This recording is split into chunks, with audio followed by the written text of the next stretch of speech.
बिस्मिल्लाहिर्रहमानिर्रहीम। अस्सलाम वालेकुम viewers, this is Ayat Zoha law foundation channel. Viewers, हम पढ़ रहे हैं Pakistan penal code 1860। Pakistan penal code के हमने पढ़े हैं 23 सेक्शन, 23 सेक्शन हम इसके कंप्लीट कर चुके हैं।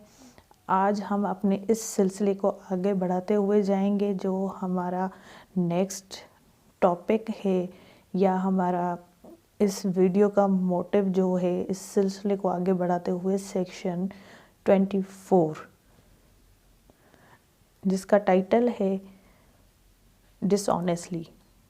पाकिस्तान पिनल कोड का सेक्शन 24 क्या कहता है ये हम जानते हैं इसकी डेफिनेशन में। अब इसकी डेफिनेशन है whoever does anything with the intention of causing wrongful gain to one person or wrongful loss to another person is said to do that thing dishonestly। वैसे तो जो डिसऑनेस्टली है हम इंग्लिश में उसकी मीनिंग निकालेंगे वो बेईमानी है। तो पाकिस्तान पिनल कोड के अकॉर्डिंग इसकी जो डेफिनेशन हमने पढ़ी, अब इसकी हम माना को समझते हैं कि ये बताना क्या चाहता है और ये डिफ़ाइन क्या कर रहा है according to Pakistan penal code.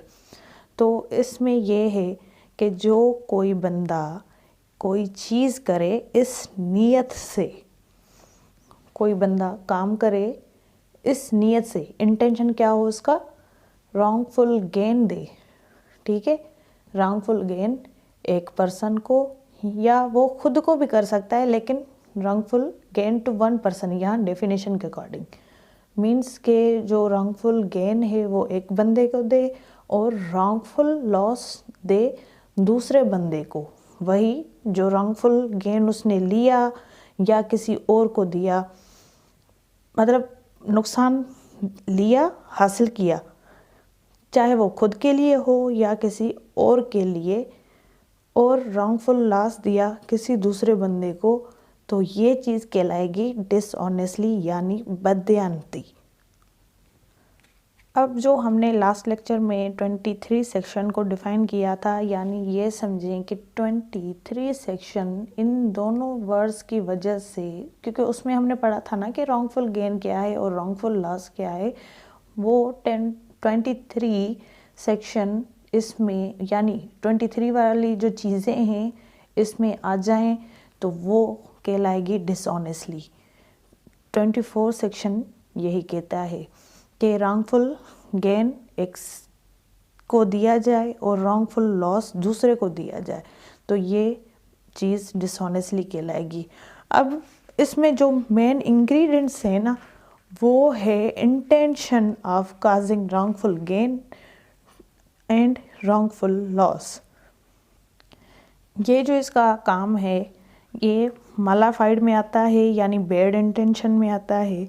ठीक है, और इसमें दूसरी चीज़ ये है डिप्राइव करना, यानी किसी को अपनी प्रॉपर्टी से महरूम करना, जो उसका वो असली हकदार था उससे छीन के किसी और को दिया जाना, यानी एक का लॉस हुआ, एक ने हासिल किया, लेकिन जो हकदार हैं उनको नहीं मिला।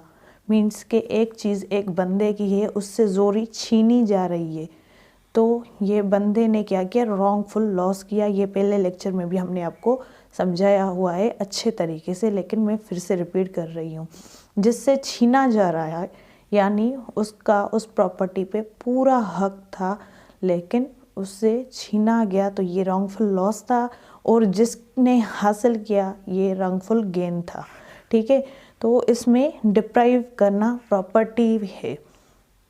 और इसमें जो लॉस होता है ना वो मालियत वाला होता है, इसमें कोई और चीज़ नहीं आती, इसमें मालियत वाली चीज़ें आती हैं जिन पे इंसान बदयानी पे उतर आता है कोई भी।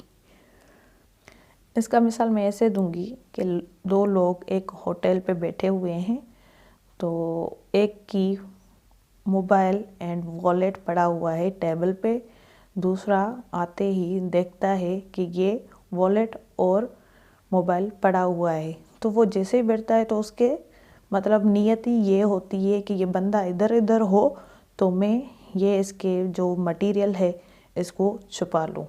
यानी उसने इंटेंशन किया किस चीज़ का, रॉन्गफुल गेन का, किस लिए, रॉन्गफुल लॉस देने के लिए दूसरे बंदे को।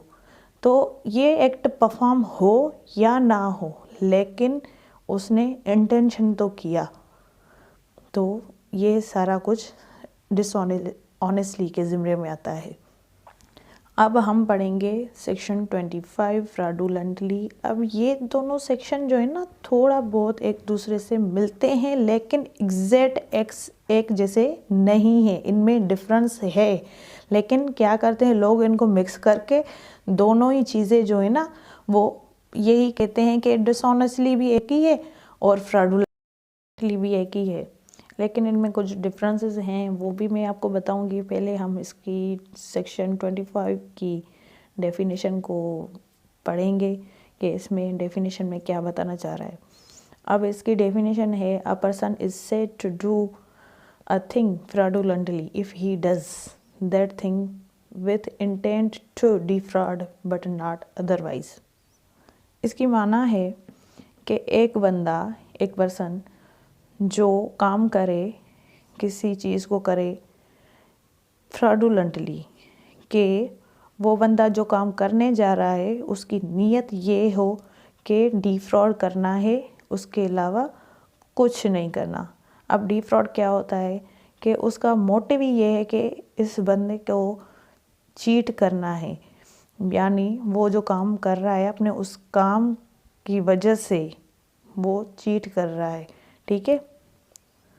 यानी उसका सीधा सीधा मोटिव ये है कि मैंने किसी को धोखा देना है, डिसीट करना है, उसके अलावा कुछ नहीं करना, धोखा देना है। अब ये चीज़ उस पे जो है ना वो वर्क कर भी सकती है, नहीं भी कर सकती, लेकिन इसने इंटेंशन की, यानी इसने रिप्रेजेंट किया ऐसी चीज़ को जो गलत थी, लेकिन वो उसको सही बताने की कोशिश कर रहा था।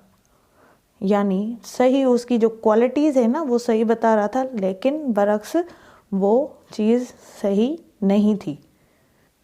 अब इसमें ना सारे चीज़ें जो है ना, कोई एक्ट नहीं हो सकती, ठीक है, सारी चीज़ें वो नहीं हो सकती। इसमें कोई बात भी हो सकती है, इसमें कोई चीज़ भी हो सकती है, इसमें हर चीज़ आ जाती है जिसमें मतलब एक कॉमन सेंस के हिसाब से बंदे को लग सकता है कि यहाँ पे किसी चीज़ में धोखा हो सकता है। मतलब कहने का ये है कि डिफ्रॉड करना, किसी भी तरीके से, किसी भी मैटर में, किसी भी चीज़ के लिए धोखा देना, तो ये फ्रॉडुलेंटली है। अब डिफ्रॉड का जो मेन इंग्रेडिएंट है ना वो है intent to defraud. Defraud means cheat करना, ठीक है, चीट करना,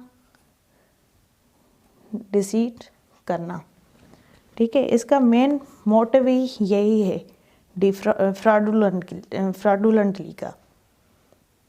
अब जो डिसऑनेस्टली है और फ्रॉडुलेंटली है, इनके जो डिफरेंसेस हैं वो हम देखेंगे कि वो क्या हैं।